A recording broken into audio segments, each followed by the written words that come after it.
Sir, ಈಗ ದೆಹಲಿಯ bomb blast ಸಂಬಂಧಪಟ್ಟಂತೆ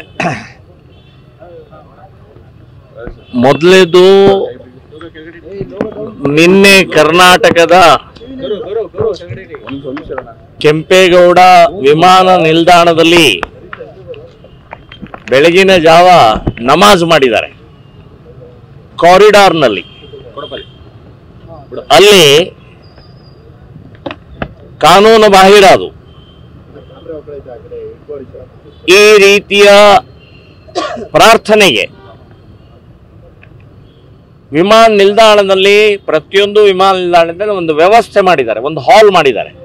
ಅಲ್ಲಿ ಪ್ರಾರ್ಥನೆ, ಭಜನೆ, ಧ್ಯಾನ, ಪೂಜೆ ಇದೆಲ್ಲವನ್ನು ಮಾಡುವಗೋಸ್ಕರನೇ ಪ್ರತ್ಯೇಕವಾದಂತಹದ್ದು ಮಾಡಿದ್ದಾರೆ.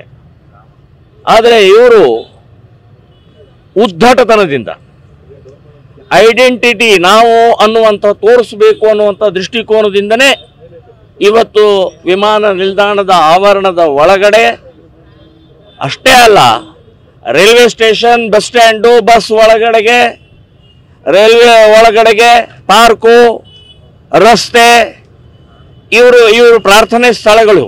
ಪ್ರಾರ್ಥನೆ ಅಂತನ್ನುವಂಥದ್ದು, ನಮಾಜ್ ಅನ್ನುವಂಥದ್ದು ಒಂದು ಪವಿತ್ರವಾದಂಥ ಆ ಭಾವನೆಯಿಂದ ಕೂಡಿದಂಥ ಪ್ರಕ್ರಿಯೆ ಅದು.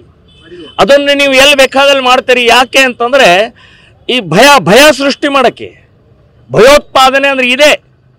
ನಾನು ಪ್ರಾರ್ಥನೆಗೆ ವಿರೋಧ ಇಲ್ಲ, ನೀವು ಮಾಡ್ತಾ ಇರುವಂಥ ಪ್ರಕ್ರಿಯೆಗೆ ವಿರೋಧ ಮಾಡ್ತಾ ಇದ್ದೀನಿ ನಾನು.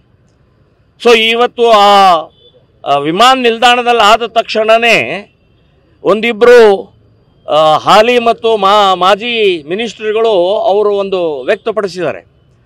ಏನು, ಒಬ್ಬರು ಹೇಳ್ತಾರೆ ನಾಮ ಹಚ್ಕೊಂಡು ತಟ್ಟೆ ಏನು ಹಿಡ್ಕೊಂಡಿಲ್ಲಲ್ಲ, ಕಾಸೇನು ಕೇಳ್ತಾ ಇಲ್ಲಲ್ಲ ಅಂತ. ಇದು ಉದ್ದಟತನದ ಮಾತಿದು. ನಮ್ಮ ಹಿಂದೂ ವಿಚಾರಧಾರೆಯನ್ನು ಎಲ್ಲಿ ಬೇಕಾದಲ್ಲಿ ಏನು ಬೇಕಾದ ಮಾಡುವಂಥದ್ದಲ್ಲ. ಇವರು ತಟ್ಟೆ ಕಾಸು ಕೇಳ್ತಾರೆ, ಅವರು ಬಾಂಬ್ ಇಡ್ತಾ ಇದ್ದಾರೆ ರೀ, ಬಾಂಬ್ಗಳನ್ನು ಇಡ್ತಾ ಇದ್ದಾರೆ ಮಸೀದಿ ಒಳಗೆ, ಮದರ್ಸಾದೊಳಗಡೆಗೆ. ಅದ್ರ ಬಗ್ಗೆ ಮಾತಾಡಿ, ನಮ್ಮ ತಟ್ಟೆ ನಮ್ಮ ದೇವರುಗಳ ಬಗ್ಗೆ ಮಾತಾಡ್ತಾರೆ. ಏನು ಬೇಕಾದ್ರೆ ನಾವು ಶಾಂತವಾಗಿದ್ದೀವಿ, ಸಮಾಧಾನವಾಗಿದ್ದೀವಿ ಅಂತನ್ನುವಂಥದ್ದು ಇದೇ ನಾವು ಉದ್ದಟತನದು.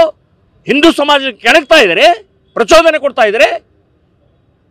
ಸೊ ಎಲ್ಲಿ ಬೇಕಾದ್ರೆ ನಮಾಜ್ ಮಾಡ್ತಾ ಇದ್ದಾರೆ, ಅದರ ನಿಯಮಬದ್ಧವಾದಂಥ ಪ್ರಕ್ರಿಯೆ ಆಗಬೇಕಲ್ಲ. ನಿಮಗೆ ಹಾಗೇನ್ರ ಬಹಳ ಪ್ರೀತಿ ಇತ್ತಂದರೆ ನಿಮ್ಮ ಮನೆಯೊಳಗೆ ಮಾಡಿಸ್ಕೊಳ್ರಿ. ಈ ರೀತಿಯ ಹಿಂದೂ ಧರ್ಮದ ಬಗ್ಗೆ ಮಾತನಾಡುವಂಥದ್ದು ಶೋಭೆ ತರುವಂಥದ್ದಲ್ಲ, ಸರಿಯಲ್ಲ. ನಾನು ಖಂಡಿಸ್ತಾ ಇದ್ದೀನಿ, ವಿರೋಧಿಸ್ತಾ ಇದ್ದೀನಿ. ಅಷ್ಟೇ ಅಲ್ಲ, ನೀವು ಹೇಳಿಕೆಯನ್ನು ವಾಪಸ್ ತಗೊಳ್ಬೇಕು ಅಂತನ್ನುವಂಥದ್ದು ನಾನು ಹೇಳ್ತಾ ಇದ್ದೀನಿ.